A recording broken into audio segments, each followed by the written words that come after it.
পরকীয়া করা নারী এবং পুরুষ, তাদের বিবেক বুদ্ধি কোথায়?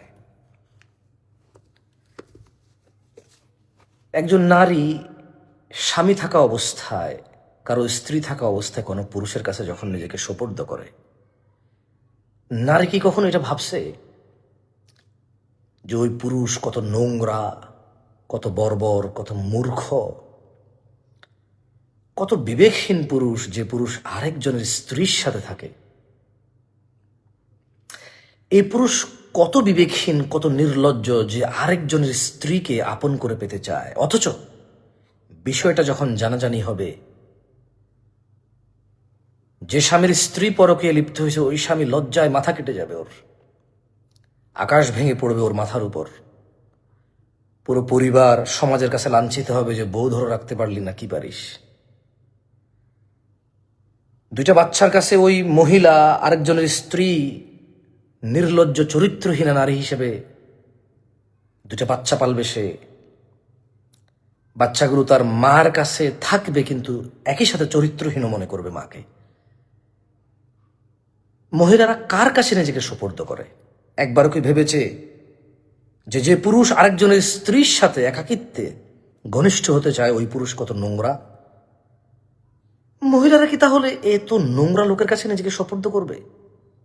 বাহানা দিয়ে যে স্বামী প্রবাসে আছে, স্বামী ঢাকায় চাকরি করে, অথবা স্বামী এলাকায় আছে কিন্তু বিয়ের পূর্বে তার কারোর সাথে পরিচয় ছিল।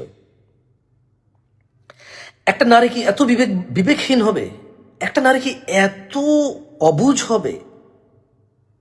এত এত অবুঝ, এতটা বিবেক শূন্য হবে একটা নারী, যে এই পুরুষটা কে যে আমাকে পেতে চায়, আমি আরেকজনের স্ত্রী? এই জিনিসটা যখন জানাজানি হবে, তখন যে আমাকে পেতে চাচ্ছে তার পরিবারে তার স্ত্রী, তার সন্তান ধ্বংস হয়ে যাবে। দুইটা পরিবার, 10টা 12টা 15টা জীবন নষ্ট হওয়ার সম্ভাবনা থাকে। মিনিমাম 3টা জীবন সম্ভাবনা থাকে নষ্ট হওয়ার। কোনো বিবাহিত নারী যদি অবিবাহিত ছেলের সাথে যদি পরকীয়া করে, তাহলে অবিবাহিত ওই ছেলে সারা জীবনের জন্য সম্মানহানি হয়ে যায় তার। গুনাহের বিষয়টা না হয় যদি সে পরোয়া না করে, আমি জানি না কে সে, হয়তো সে জাহান্নাম দেখেনি, আল্লাহকে দেখেনি, কোরআন পড়তে জানে না, বোঝে না, মানে না। হয়তো সে সিনেমা নাটক দেখে ধর্ম শেখে, ওখানে তাকে জানাবে বিচারকে প্রেম ভালোবাসা বলে সাব্যস্ত করে, কিন্তু তার জীবনটা, তার ইজ্জত, সম্ভ্রম, চরিত্র সারা জীবনের জন্য ধূলিধূসর হয়ে যাবে। নারী কি কখনো একবারও কল্পনা করে না যে এই পুরুষটা কে এত কুরুচিপূর্ণ? ছি, আরেকজনের স্ত্রী আমি, আমার বাচ্চা আছে পেটে, আমার বাচ্চা হয়েছে, আমি আরেক পুরুষের আমানত, এই ছেলে আমার সাথে থাকতে চায়। কত কুরুচিপূর্ণ এই ছেলে যে আরেকজনের স্ত্রীর সাথে থাকতে চায়। নারী কি কখনো এটা ভাববে না?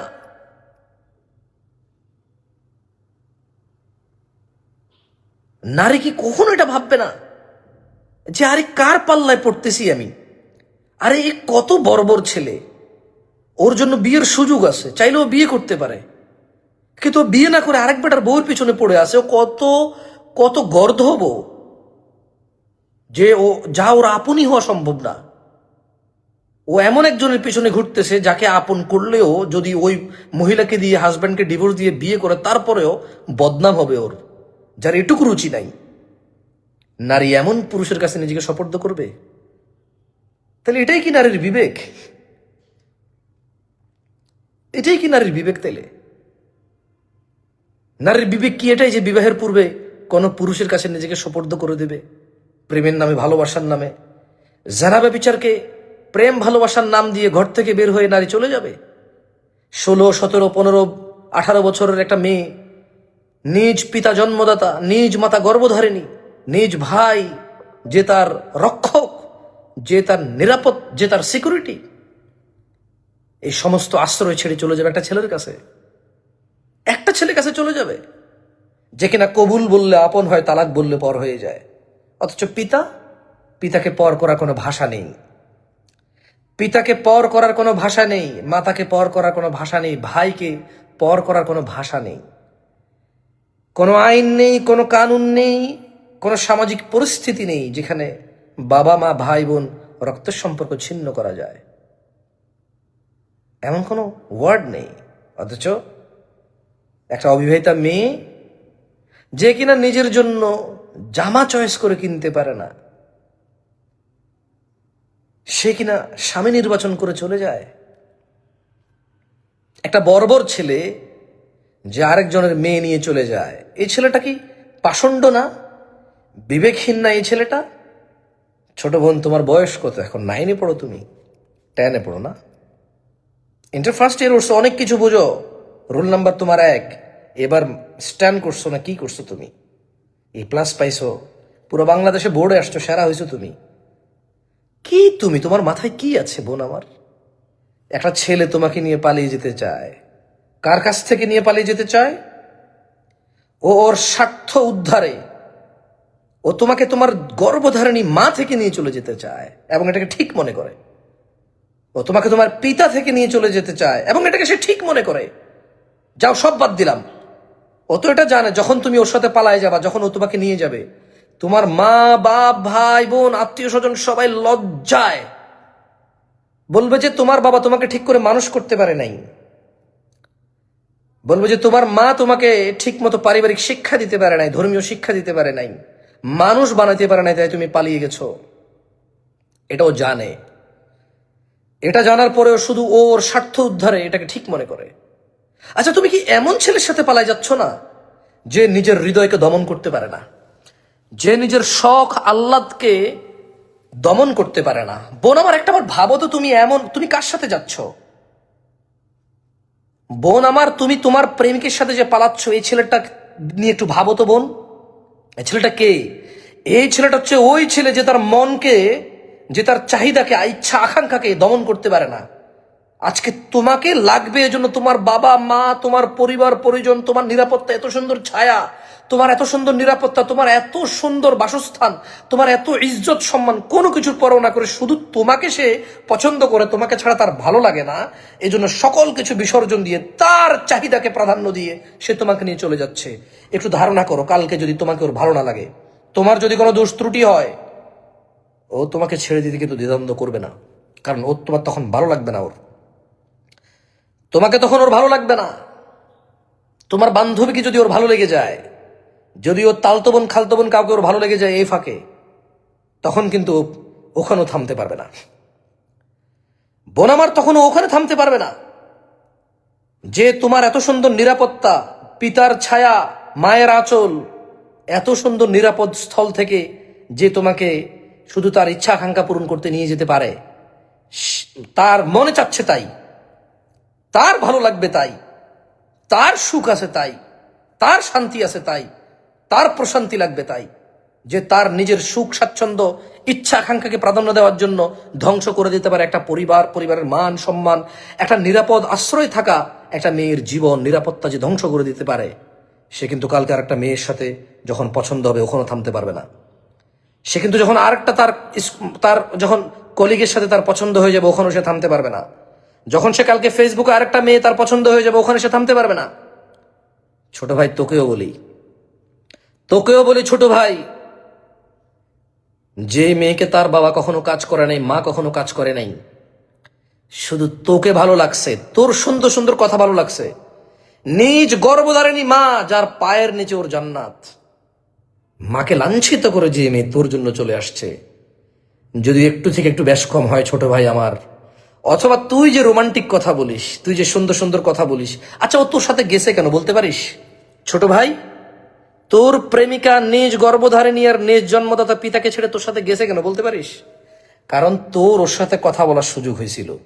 সুযোগ হওয়ার পর তুই ওকে কবিতা, গল্প, গান, নানা কথা শুনাইছস, যেখানে সে তার গর্ভধারিণী মার জন্মদাতা পিতাকে তুচ্ছ মনে করে তোর কথাকে প্রাধান্য দিছে, কারণ তোর কথা তার সুন্দর লাগে।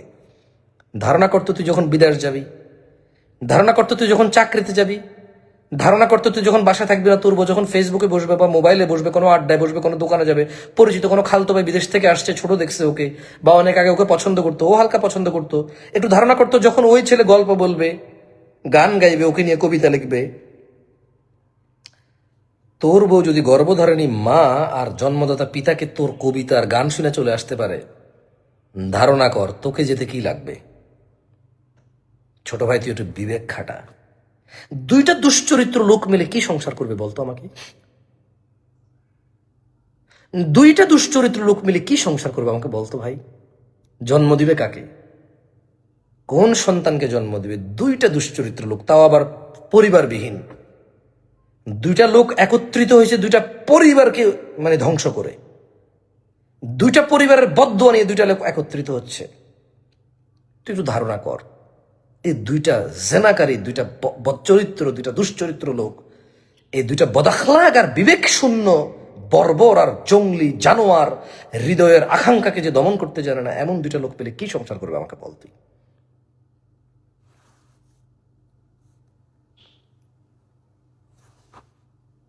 কোনো প্রশ্ন থাকলে আমাকে করতে পারেন আপনারা। আমার কথায় অনেকের খারাপ লাগতে পারে, আমারও খারাপ লাগে। মোর দেন 12,000 কোয়েশ্চেন্স আর পেন্ডিং। অনেকে হয়তো মনে করে আমাকে এগুলো ছেলেপেলেরা প্রশ্ন করে আমাকে চেতানোর জন্য। না, ইউ ডোন্ট নো, আমাকে চেতানোর জন্য করে না, এটা তাদের পরিস্থিতি। তারা মনে করে আমি আন্ডারস্ট্যান্ড, যেহেতু এই বিষয়টা আমি বুঝি, মনে হয় তাদের মনে হয়। সো ইসলামও যেহেতু টুকটাক সামান্য কিছু কথা বলি, তাদের মনে হয় যে তাদের পরিস্থিতি থেকে আমি উদ্ধার করতে পারবো, কিন্তু আমি তো পারবো না। আমি বলি, যখন তুমি উষ্টা খাবার নখ ভাঙবে, ডাক্তার যত বড়ই হোক, তোমার নখ ভাঙার ব্যথা তো থাকবে। ডাক্তার যত বড়ই হোক, ব্যান্ডেজ যতই করে দেখ, তুমি তো বাসায় বসে থাকতে হবে ভাইয়া। 3 সপ্তাহ ব্যান্ডেজ লাগাই থাকার পরে যখন খুলবা, তখন 10 দিন, 15 দিন, 1 মাস আস্তে আস্তে হাঁটতে বলবে, ব্যথা থাকবে। শীতকাল আসলে ওই ব্যথা টনটন টনটন টনটন করবে। আর যদি কোনোদিন ব্যাপেসে কারো পা লেগে যায় অথবা আর একটা উষ্টা খাও হালকা, ওই আগের ভাঙা আবার ভেঙে যাবে। ডাক্তার তো ওটা থেকে তোমার বাঁচাইতে পারবে না, চিকিৎসা না করতে পারবে। সো যেই পরিস্থিতি নিজে তৈরি করেছো, তা তো তোমাকে ব্যথিত করবে, because you are the responsible. তুমি নিজেই রেসপন্সিবল এটার জন্য। যেখানে এসে গেছো তো এসে গেছো, সাফারার তো তুমি হবা, বাট ঠিক হয়ে যাও। আমি যেটা বলতে চাই সেটা হচ্ছে, যেখানে আসো থামো, যেখানে আসো থামো। যতটুকু নিজেকে নিয়ে আসছো, সাফারার তো হইতে হবে, হও, বাট আর ওই পথে হাঁটিও না, আর ভুল করিও না, থামো এবার। আগেরটুকু সাফারিং হও, করো, যা হয় আল্লাহ মাফ করুক, আল্লাহর কাছে ক্ষমা চাও। আর যে পরিস্থিতি নিজেকে ফালাইছো, দুঃখ কষ্ট যা আসে সবর করো, তবে আর ভুল পথে হাঁটিও না। আজকের দিনে জীবনটা আছে, হায়াত আছে, বেঁচে আছো, আসমান আর জমিন সমান গুনাহকে নেকিতে পরিবর্তন করার সুযোগ আছে। থামো এবার। আগামীকাল যখন মারা যাবা, তখন ধুলা পরিমাণ গুনাহ, তা ধুলা পরিমাণ গুনাহ হিসেবেই থাকবে, পরিবর্তন আর করতে পারবা না। মিস্টার সাকিব আমাকে মেসেজ দিয়েছেন, রিপ্লাই পান নাই। আমি দুঃখিত, আমি মানুষ, আমি অন্য কিছু না। I am very sorry. আমার বিরক্ত লাগে এখন মেসেজ খুলতে। 2-4-5টা 20টা যদি আসতো দেখতাম। 12,000 প্লাস পেন্ডিং, আমি কয়টা দেখবো? এক একজনে 50 লাইনের প্রশ্ন লেখে। 2-1টা প্রশ্ন পড়তে বসি, 50 লাইন 60 লাইন লেখে জীবনের। মানে ওই যে জেনাবে বিচার, মানে প্রেম প্রীতি করে এখন এটাকে প্যারাগ্রাফ আকারে সুন্দর করে ইনিয়ে বিনিয়ে সাজিয়ে নিজের প্রেমকে, নিজেকে নির্দোষ প্রমাণ করার জন্য, শয়তানকে দোষ চাপাই দেওয়ার জন্য 50 লাইন লেখে আমাকে বোঝানোর জন্য যে ভাই আমি কিন্তু খুব ভালো, জাস্ট শয়তানের ধোকায় পড়ছি। এগুলো বোঝানোর জন্য 50 লাইন লেখে ব্যাখ্যা, তারপরে যা প্রশ্ন করে। বিরক্ত লাগে এখন আমার, শুধু প্রশ্ন করে নাকি। তারপরে যদি কেউ প্রশ্ন করে, প্রশ্ন যখন অ্যান্সার দেই, আবার মেসেজ দেয়, পেন্ডিং থেকে যায়, শেষ করা যায় না। আরে ভাই, একটা প্রশ্ন করছেন, প্রশ্নটার অ্যান্সার যদি না পারে দিবে না, যদি কেউ পারে দিবে, দেওয়ার পর যদি আপনার বুঝে আসে আলহামদুলিল্লাহ, যদি না বুঝে আসে, আপনি যদি কনভিন্স না হন, আরেকজনকে জিজ্ঞেস করতে হবে, কারণ এই লোক তো এই অ্যান্সারে দিছে, তো এটাই পারে।